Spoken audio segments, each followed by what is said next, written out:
Last week, muling naluklok si Ginoong Donald Trump bilang Pangulo ng Estados Unidos. Sa pangalawang pagkakataon, ito po ay ating i-take note sa pangalawang pagkakataon. Siya po ay tinatawag na boses, no, sa panahon ngayon ng mga Amerikano. Okay? At hindi lang boses ng mga Amerikano, kundi boses din ng mga Kristiyano. So, tandaan niyo mabuti yan, no? At ayon sa mga, ito na po tayo, sa mga Bible scholars, siya raw po ay ganito, siya raw po ay ganyan, ganon. Makinig po tayong mabuti sa sasabihin ko. Ginawa ko itong video ito, vlog na ito, pero hindi nangangahulugan na ito yung aking view. Ginawa ko to for the sake of argument, para bigyan naman natin ng daan yung mga pananaw ng ibang mga tao. Ang atin pong channel, Daily Good Vibes, is an open channel. Okay? Open channel means lahat ng idea pwede nating ipasok dito. Okay? But merong ultimate truth. Okay? At bakit ganun ang sinabi ko? Dahil dito sa channel natin, ayaw ko ng may nagtatalo-talo. Lalo na sa eschatology. Lahat tayo mga Kristiyano, lahat tayo hinugasan ng dugo ni Kristo, lahat ng kasalanan natin inilibing na sa krus ng Kalbaryo, at pinatawad na lahat ng sins natin bilang mga born-again Christians. So, ayaw ko ng gulo sa channel na ito. Okay? So, for the sake of argument, gagawin ko po ito.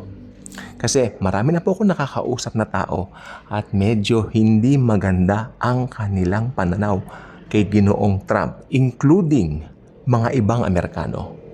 They really believe that he is the Antichrist. Okay. Alam niyo ang stand ko dyan. Sa akin, hindi. Hindi Antichrist si Donald Trump.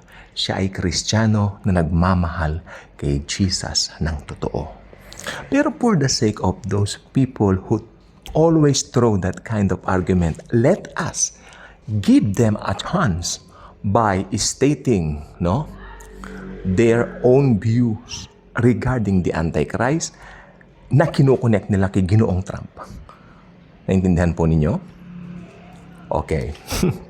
Medyo it makes sense talaga. Kung medyo madali kang maniwala, talagang kakalugin nito ang utak mo. Okay. Kaninang umpisa ng video, ng vlog natin, sinabi ko, muling pagluklok. Muling lumuklok. At inyakan luklukan mo, ne? Kaya ka lumuklok, ne? Sa aming mga Kapampangan, gano'n. Dito ka umupo. Luklukan kayong Kapampangan. Diba? So, yeah. Muling pagluklok, ibig sabihin muli siyang iniupo sa presidency, no? Siya ngayon muli bilang 47th US President ng Amerika. Muli. Okay, ibig sabihin ng muli dahil merong dati. Nangyari yung dati, natapos yung dati noong year 2020. At sa loob din ng 4 na taon, from 2020 to 2024, naupo si Ginoong Biden as the President of the United States of America. Makinig po kayong mabuti. Ito na yung argumento. Dalawa yan eh. Ito muna ang una. Meron nakalagay sa Bible na ang halimaw ay nasugatan at gumaling. Ito yung kanilang argument. Nasugatan, ibig sabihin, natalo siya sa presidency noong taong 2020. Pero muling gumaling kasi, nanalo ngayon siya ang 2024. It makes sense. Pero hindi ko bibigyan niya ng check. Pero it makes sense dahil, oo nga no, sabi ko nga sa inyo, mahina kayong maniwala. Parang nga, di ba? Parang nga. Okay. Pangalawang argumento.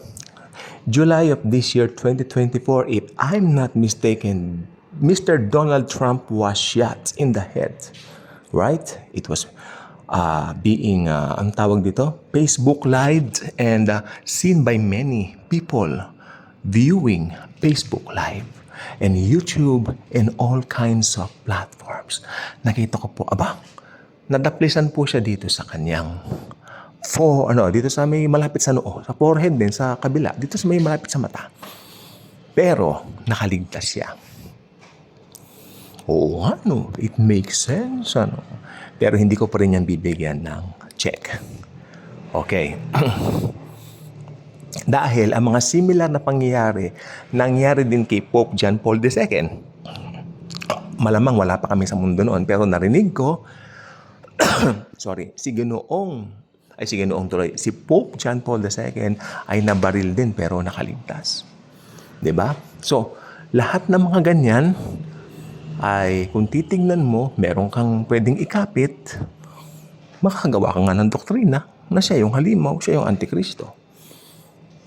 Pero ito, binigay ko sa inyo itong video na ito, binigay ko sa inyo itong vlog na ito, binigay ko sa vlog na ito, rather, yung mga kaisipan nito, hindi para papaniwalain kayo, kundi ibigay lang sa inyo yung, kayo nang bahalang musga sa tingin niyo.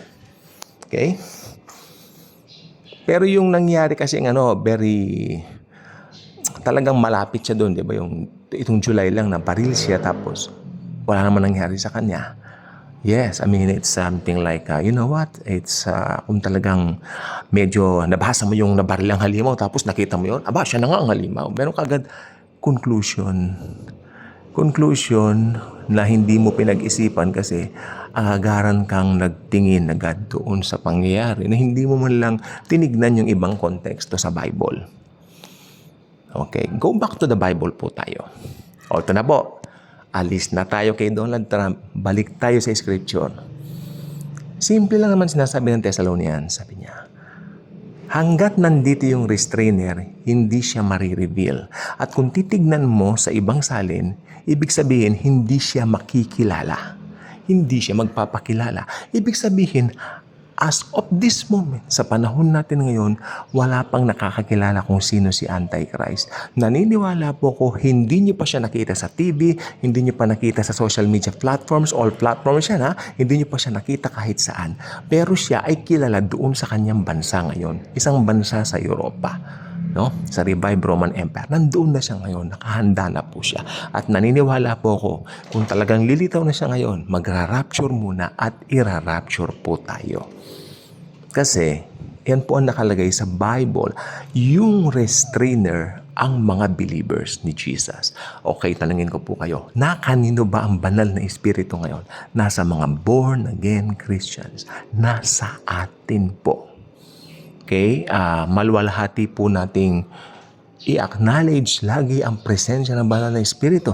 Dahil alam nyo, kung may karangalan man tayo, yun ang pananahan sa atin ng Diyos, Espiritu Santo. Nananahan siya sa atin. Iniingatan tayo, ginagabayan tayo. Sa palagay mo, papabayaan niyang isuong ka sa Great Tribulation at sa Tribulation. Hindi niya papayagan yun. That's why Jesus will come to get His church. Tayo po ang church, not the building, not the institution. Tayo po, mga born-again Christians, ang church ni Jesus. Anytime magra-rapture po, believe me, do not make fun of it. Do not make fun for the rapture. It's a very, very, very serious thing.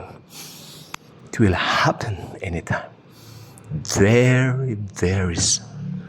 Very, very soon. Maranatha. Come, Lord Jesus. Hallelujah.